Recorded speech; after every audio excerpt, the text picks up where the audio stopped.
Yo, it's your boy AMG Denz, the usual co-host on Stripping the Dipping. Listen, I'm gonna have to remix my name to DJ Denz because today I'm recording a certified banger with a legend of our community. Our guest today, he's the truth. There's fire in the booth, but this guy has fire for the streets. And it's a shame actually that we don't have him on our other segment, the 8 p.m. debrief cookout. Quick little plug there, because his Twitter live spaces are pepper and flavor for days. So listen, guys, I need you guys to give a huge round of applause and welcome our special guest today. We have the one and only Thanos 876. Thanos, how's everything going, man? Hey, I'm good, man. Thanks for the intro. A legend. Oh, I thought I was more of a troublemaker that annoys everybody on the timer. But legend, I'll take that. I'll take that. That's a very nice compliment. Thanks, man. But I'm all right. I'm just at home on a Friday afternoon chilling, So let's get it started and see where we get to.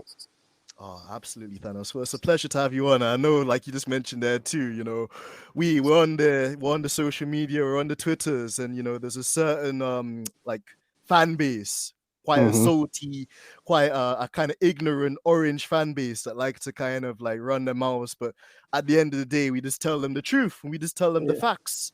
Yeah, I just call them the musty bunch, man. The musty. They just smell musty. Half the time I try not to even engage with them. As soon as they turn up in my comments, I just block all of them. I'm like, I have no time for idiots. So let's keep it moving, man. Of course. Well, we have to move on the productive, but also the positive side too, Thanos. So I agree with it, And that's the thing, Thanos, we know that, you've been watching Formula One avidly for many years, In fact, I even know that like one of your favorite drivers as well when you're getting into F1 was Mika Hakkinen. Yes, so one sir. of the a legendary driver as well, for sure, and gave us many, years of excitement, throughout the late 90s and early 2000s. So for our listeners at home, Thanos, tell us more about your earliest F1 memories and, how does that kind of experience stack up with the modern day kind of thing that we have today by today's standards? I think my origin story, I tell everyone this wherever I go, was I got into Formula One because of my mom. She is a massive Mika Hakkinen fan. She loves him to death. And I was, when I moved there, I was one Sunday afternoon, ITV. If anybody knows, Sunday afternoon on ITV, Formula One comes on with ad breaks and all of them things. And I was just going through the channels and I came across it. And I was like, what's this? And I was like, oh, that's Formula One. And she started to tell me about it and, Mika Hakkinen. And I said, all right, cool, let me just start watching it. And I just, from there, the love grew. I got, deeply into it. I've tried not to miss any races or anything like that. So that's where my story started. And, I felt at the time, I didn't really have anybody to share that sort of passion with. Because again, in the Afro-Caribbean community, we tended to more gravitate towards football, basketball, cricket, the more conventional sort of sports. So to find someone who's like me and say, oh, I watch Formula One and, they like it. It's like, it was kind of, it wasn't existent. It didn't exist at that point in time, and you had to get the news about it from buying the Autosport magazines. I think they used to come out every Tuesday or every Friday. I can't remember. But you used to go to the corner shop and you get a magazine. It was like £2.50, I think it was, for a magazine. And I used to buy them every weekend, after every race, and I'd read them and so on. So what's really changed now is just social media.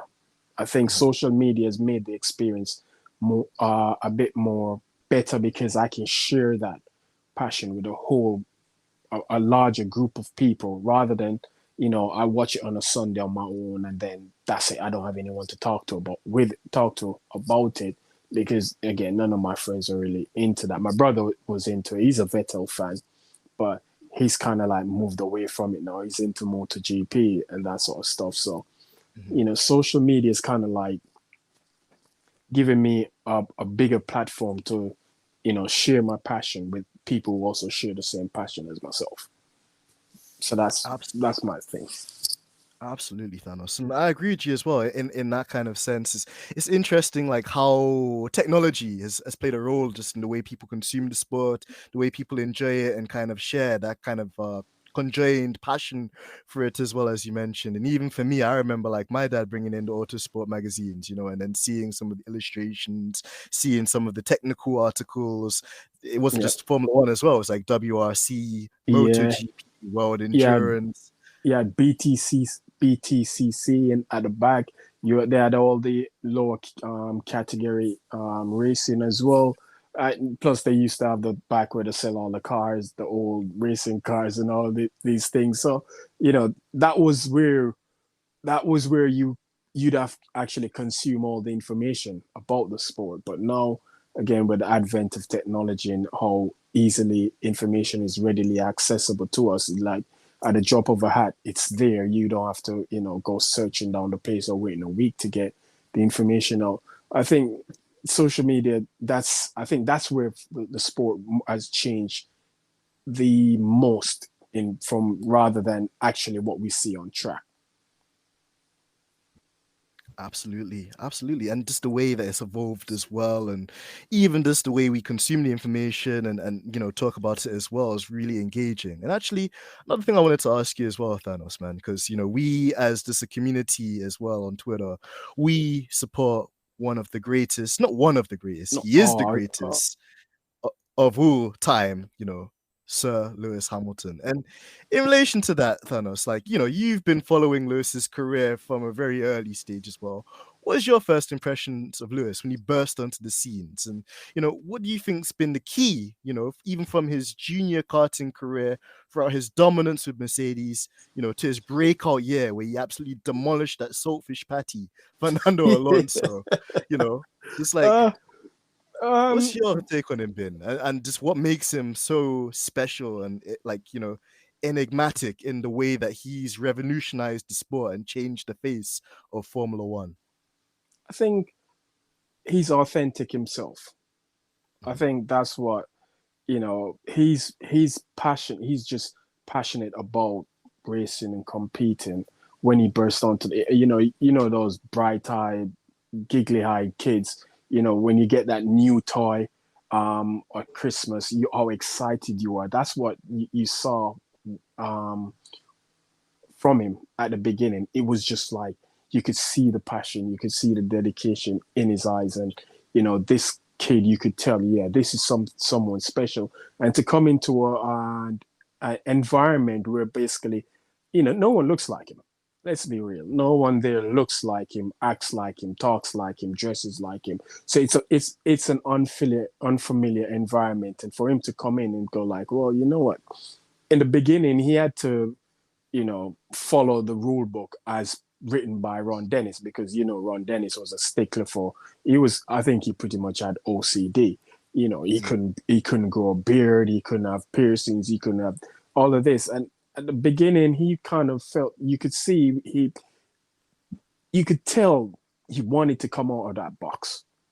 You could feel it, like he felt like he was restricted in who he in expressing who he was, because in the lower categories, that's not how he was. He had a big ass afro in the lower categories. He dressed, when you saw him dressed in the paddock, he dressed a bit like, you know like a normal black kid would dress on a weekly basis: jeans, t-shirt, baseball cap, and all of that things, trainers and so on. But then when he got into Formula, he had to conform to an environment that didn't really cater for him. Mhm. Whilst it was new for him, it was also new for everyone else within that environment, because they're like, okay, this is the new kid. He's a black kid. How do we deal with a black kid in Formula One? We've never had this before. So how do we approach him? How do we talk to him and all of these things? But so all of that had to change. And I think I've always said he's the best thing that's ever happened to Formula One. He's the biggest news story Formula One has ever had, because his impact on the sport isn't just what he does on track. It's a cultural impact as well, because he has brought Formula One to a bigger audience. We've got more people especially black people, people of color, more following Formula One than they would not than normally we would have normally been doing. So his presence here is huge, and he has delivered because you'd think for someone coming into such an environment, he would find it hard to, the pressure was on. He had to come in and he had to perform because if he hadn't, I don't think he would have lasted as long as he has, because it's a situation whereby I don't think he would have been given another opportunity had he failed when he joined McLaren, because people would have looked at him like, yeah, sorry, you're not ready, because if you failed at McLaren, we don't think you're ready for it.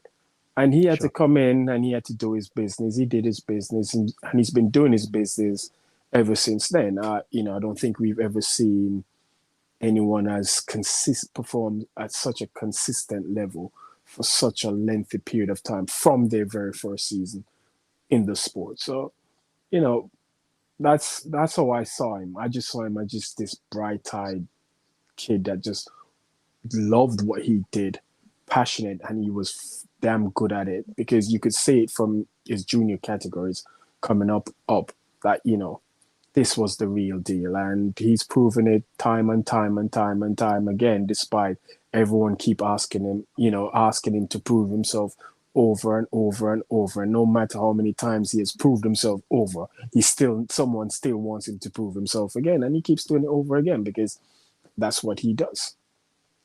I hope that answered your question. No, Thanos, I think it really did. And, to add to that and to supplement those points as well, Thanos, I think it's a thing with Lewis where he's not just okay, he's not just average, he's not just good. I think the way that Anthony drilled Lewis, as in Anthony Hamilton, his dad, he drilled Lewis to be excellent. It wasn't okay for Lewis to just be okay or to just be subpar, to just be average. I think Anthony raised Lewis just like, many of us as well, me and you as well. Our parents raised us to be phenomenal, because as a black person, at least in this country, when your white counterparts get away with being average, you have to be 10 times better, 10 times smarter, 10 times more efficient than everybody in the room. And I think sorry, go ahead. And I agree with that, because Anthony realized it's Formula One is an elitist sport. Let's get that out there. This sport was started for rich white men who had the money, who wanted to go and do a bit of racing on a Sunday afternoon. That's the origin story of Formula One. So it's not something that you can just, like football, you could walk down to the local JD Sport or Niketown or wherever it is and buy yourself a football boots, shorts, a football, and just go in the park and start kick about, and eventually you progress from there. Formula One requires, to get into motorsport, requires a vast sum of money, and especially being a black kid, the only black kid, you can't, as you said, you can't just be good. You have to be great, because the guy who is just the white kid who is just good will get us a pass. If you're both just good, you're not going to get a foot up on the ladder over that white kid who's good, just like yourself, if you get what I mean. So you have to be 10 times better than him. And this is why I said, there's always this conversation that, he was signed to McLaren at a young age. And I keep saying to people, do you think that's a good thing, or do you think that made it easier for him, or that made it harder? Because I think it made it 10 times harder, because he was in a position where, okay, I'm the black kid now in the room. Everybody's looking at me. And worst of all, to make matters even more, added more pressure, I've signed with McLaren. McLaren, who, look at the names of drivers who've driven for McLaren: Senna, Lauda, Prost, Hakkinen, Raikkonen, you name it, the list goes on and on. So it's not just like any one. You're talking about the biggest names in the sport have driven from McLaren. So he went into that, and he wasn't allowed to fail, because if he failed at any point along that journey, he was more likely going to lose his contract. And I think he said it. He said that, I remember he did an interview and he said basically part of the agreement with his contract when he signed for McLaren was he had to win every championship that they put him in. He couldn't go into these championships and be like a Nicholas Latifi where he's in there for like 5 years. No. The maximum he could stay in each championship was like 2 years. So he had to basically win everything in either his first or his second year. So you talk about pressure. You know what I mean? So, and again, as I said, it's an elitist sport. He's a black kid. He had to be 10 times better than the next person just to get to where he is. And it's something, and he dealt with it. I don't think many people could have dealt with that, being the only one, in that position, and then make it all the way to the top. Because let's be honest, if we're being honest here, there's like millions of Lewis Hamiltons out there, millions. We'd be kidding ourselves if we think he's the only. There's many out there just as talented as he is, but the problem is they won't get the opportunity to show that. He got that opportunity and he realized, look, this is the opportunity. I cannot screw up. I cannot waste it. You have to grab the bull by the horns, by the ears, but you have to grab onto that bastard and you have to hold on tight and ride him all the way to the top. And he has ridden more than one bull. You know what I mean? Because his rise to the top, whilst he was with McLaren, it still wasn't an easy ride because everyone was looking at him. You're with McLaren, let's see what you can do. So you have to give him credit for that. Oh, absolutely, Thanos. And, speaking on that kind of note as well, it's a real shame that after all of these accolades, all these achievements, all the good he's done for the sport, not just on the track, but also outside the track, to give people that have less of an opportunity a representation, to fight for sustainability and to help the sport reach different markets it wouldn't reach. The next question on this kind of topic I wanted to ask you, Thanos, is what do you think will be the financial ramifications for F1 and Liberty Media in terms of their viewership and the ticket sales when Lewis does eventually move on from the sport? As we saw with Michael Schumacher, it's going to have an impact on the sport. Mm-hmm. Because, again, you're talking about his social media following alone. If you add up all his social medias that you're talking about, Facebook, Instagram, and Twitter, I think he has a combined 40 to 50 million followers over all those platforms.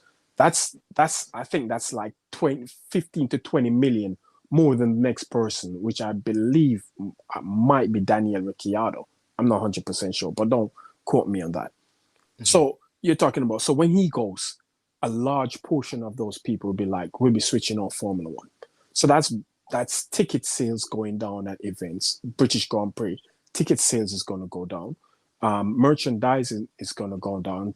Eyes on TV is going to go down. They're going to lose money. There will be some financial ramifications for his departure. No doubt. It'd be nonsensical to think that it wouldn't happen. The question is, how long will it go on for? And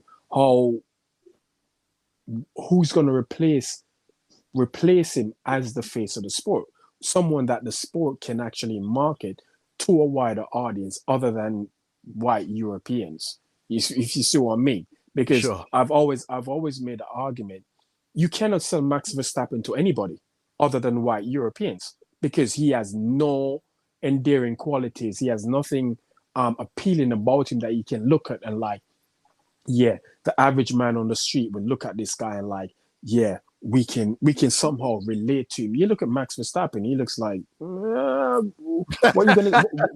what's this guy? Like, he just looks bland. He's like, he's like vanilla ice cream. He's just bland and boring. So you cannot sell him. So Liberty Media will have to find some way of, finding a way to market Formula One, to the same audience to regain those eyes that they're going to lose once he steps away. And are they going to do it? Are they going to do that marketing as a product, or are they going to try and focus on one particular person? Because let's be honest, Lewis gets Formula One into places that Formula One you would never normally hear Formula One. If you understand what I mean. Sure, So absolutely. you look at the places, you look at the shows he's been invited into, to appear in and all of these things. I saw someone post a picture the other day, like they were in Tate Modern and they saw Sebastian Vettel. And I'm thinking, Lewis turns up to Tate Modern. Everybody's going to know he's in Tate Modern. Vettel can walk around Tate Modern and no one knows, unless you follow Formula One. You would know that, oh, that's Sebastian Vettel. This guy's won 4 championship. He's one of the best we've seen in the sport. Yeah, because there's nothing endearing about him. He's not kind of like someone you can push to the forward and get conversation started in rooms that otherwise Formula would not be in. If you understand the point I'm making, it's just that he gets Formula One to a broader audience, a much bigger audience other than mainland Europe. So you have people now in the Caribbean who are heavily invested in Formula One. That's a market that's previously you wouldn't think people in the Caribbean would be so interested in Formula One. Same thing in Africa. Yes, people in Africa has always watched Formula One, but now you realize they have a massive following in Formula One. And majority of that following stems from Lewis Hamilton being in Formula One. And who are the new followers of Formula One now? It's not males, it's actually females. True. Are the largest, the larger demographic, newer demographic of viewers of Formula One are females, and majority of those females are black. And who are they gravitated towards? Lewis Hamilton. So when he goes, a lot of them are going to yeah, I don't want to watch it no more, because where's the representation? True. As like you said, representation matters. And if I'm in the same boat. I've always said, once he goes, my interest in the sport will not be as hardcore as it is now. It would be like, yeah, if it's on, it's on. I'll watch it. But you're not gonna find me going out my way like I'm gonna plan a weekend around the Formula One race. Mm-hmm. Not gonna do that anymore, because again, there's no one there that I feel like I connect with in any way, shape, or form. Because no one there has a story that I can look at and say, as a person of color, like, yeah, I can understand where he's coming from. So they're gonna feel it, but it's a matter of what's their succession plan for when he goes. How are they gonna recoup all of those eyes and that dollar bill when he goes? I wish them luck. That's all I can say. Well, me too as well, Thanos, because, to me, they never showed that appreciation that they should have had for Lewis. They never showed that respect they should have had for Lewis, and this is the thing, people sometimes only realize how good they had it up until it's gone. And I think that's the kind of system and kind of like symptoms that they and these people will have to kind of suffer, because if, like, my parents would always say to me, if you don't hear, you must feel. All the hearing must feel. Yeah, there we go, Mm-hmm. And that's the thing. These people, I think, until they feel it in their wallets and they see how much, loss it will be for them when Lewis does eventually move on. And that's a funny thing as well. Like, when Lewis moves on, his career is not going to stop. His career is just going to begin, because then the guy is such a star. He's got music, he's got fashion, he's got all of these causes as well, with veganism and stuff like that as well. His career is starting. Lewis could live 3, 4, 5 other careers if he wanted to, with the talent and just like the eye for detail that he has as well. Whereas for these guys that are stuck back in the Freddie Flintstone days, they got a lot to learn. I think that might be the awakening call, the rude awakening call they need, Thanos. So yeah. And if you listen to Lewis, he said once he leaves Formula One, he's done with Formula One. He's not going to come back in the paddock and be a commentator like a Jenson Button or a DC. He said, no, because I've got other interests outside of the sport that I'm he's already building his, as you said, his second career for once he goes. he's into his fashion, he's into his philanthropy, he's into movies. I mean, he posted a picture of him and Jerry Bruckheimer on a movie set. I mean, he was supposed to have start being apparently what's the guy's name? I can't remember his name. Is it Hangman in Top Gun? He was supposed to play that role in Top Gun, and apparently the reason why he didn't play that role was because at the time they were filming, it was in the middle of the season, and he couldn't get and he had to forego the role. I think the guy's name's Danny Ramirez. I can't remember what his role was in Top Gun. I think it was Hangman or Wingman or something like that. So he's set himself up for once he leaves someone, that's it. He's done. Has other things to do. But you were saying something, and I completely lost track. I wanted to comment on, but if I remember, I'll come back to it. But no, I don't remember. But anyway, let's move on. Let's move on. It's okay, Thanos. Like, listen, and if you remember as well, just feel free at any time to jump in too, because this is why we have this platform, and we're so grateful to have you on. But to talk on some other news, Thanos, I hope you got your dumplings, I hope you got your mutton, I hope that you got them nice foods there, Uncle, because today was the end of GOAT-Tifi, as they like to call it. The goat actually got curried. Because that curry didn't cook. That curry must be one of the most insipid, taste bad curries you'll ever have in your life. I don't want none of that. That's one curry goat I will not eat, because that will have me sitting on the toilet for weeks. Nah, I don't want that. So his departure is like, when did he come in? Because I don't even know when he joined Formula One, to be honest. I think he's 2 years over. He stayed 2 years. He overstayed by 2 years. He's welcome. He should have been kicked out of. Williams should have let him go ages ago. But I think Williams are to be blamed for him being there because they needed the money. That's why he stayed in Formula One, because they needed the money. The guy was in GP2 for how many years? I can't even remember. I think 4 or 5. I don't remember how long he was in GP2 for. And he was never really like a title contender during that time in GP2. So to bring him in Formula One, he wasn't it. Funny enough, I saw what's his name? Sean Kelly, I think that's his name, the stat guy, virtual statman, put out a tweet that apparently he has the best race finish for Williams in a conventional race, which was 7th in Hungary. I still, so which means that's a better result than even George ever had, or even what's his name, Nick de Vries had the other day, which is I'm surprised by that. I wasn't aware of that, but even so, the guy shouldn't be in Formula One. He's not good enough. I mean, we knew he was gonna go this year. We knew they were gonna drop him this year, but they probably should have just dropped him after what happened in Monza, because that's just embarrassing. You mean to tell me the guy Nick found out he was racing on the Saturday afternoon, out-qualified you and out-race you, and he wasn't in the car for a full 2-3 weeks?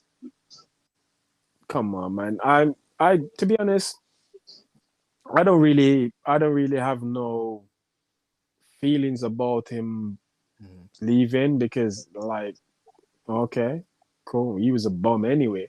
He should have been gone a long time ago. But hey, here he is. But what I didn't like though, I see people tweeting saying, he cost Lewis Hamilton his 8th championship. I'm like, yo, he didn't cost Lewis shit. He was driving like everybody else and he crashed. Crashing is not. He didn't set out. Yes, his crash set out a series of events, but he didn't influence the decision that came after. So I don't think it's fair for people to say, he cost Lewis the championship, because I don't think he did. We know what cost Lewis the championship. Nothing, and that's the only absolute that we know. But he should have been gone a long time ago. So good riddance to him. I mean, he's rich. He can go and eat all the Nutella he wants in the world. I just, just get him away from Formula One. There shouldn't be talk of him, potentially signing with this team as a reserve driver or that team as a. I wouldn't even make him a simulator driver, to be honest. I was gonna Just say, Thanos, that'd be an insult to them as well. yeah, just send him to some other series. Let him go race in some backbush series down in Tennessee or Alabama or somewhere where nobody can see him. Just get him off our screens and get him out of our sight because I mean the guy he's awful. He's bad. So good riddance to him. Wish him all the best. Not really. Same here, Thanos. And that's the thing, I think people look at it on a human level and say, well, this is a kid that's going to lose his job. But just like you as well, he's had his opportunity. He's had his time in F1 and he didn't make the most of it. And for me as well, the thing that triggers me, Thanos, the thing that gets me vexed when I see Latifi in that seat is he's rubbing, another kid that could be brilliant, a next kid that could change Formula One, another kid that has the ability, has the talent, has everything for them. The only thing they don't have is like a rich father that could Yeah. put them in a position like that. He's undisputably taken that opportunity away from them. And we know with Formula One that, it's hard to get teams on the grid. Right now, Stefano Dominicali and Ben Slayam, they're catching the asses to get, more people in the sport because they're saying that they want Audi and they want Porsche. Red Bull and Porsche have had a very inconspicuous breakup, which doesn't surprise me with the amount of fraud that happens at that team. Audi, yeah, okay, but they to me don't have the excitement that Mercedes. Oh no, but Audi basically buying Sauber. That deal, that's pretty much what we've seen is they've just announced the engine supplier deal. But Sure. I think within the plan is to buy the team outright over the next 3 years. So by the time we get to 2026, new 2026 engine formula, new set of power units, the team should be known as Audi, Sauber, or Sauber. I don't know what it is, whichever way they're gonna name it, because I think I read somewhere where Peter Sauber still wants to have some form of minority ownership or whatever, just in case if they decide that they're gonna pull out or they want to sell, he has the option to buy the team back and carry it on as a going concern. So that's cool. But I mean, like you said, Latifi, I don't, from a human perspective, I don't care. I do not. I have no sympathy for him whatsoever because look, at the end of the day, this is a performance result. This is a results-based sport.